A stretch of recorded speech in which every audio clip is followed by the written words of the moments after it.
மின்னலை பிடித்து மேகத்தில் துடைத்து பெண் என்று படைத்து வீதியில் விட்டு விட்டான்.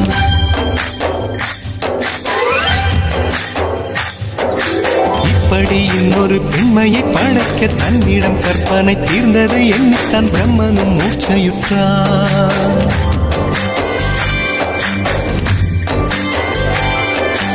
மின்னலை பிடித்து மேகத்தில் துடைத்து பெண் என்று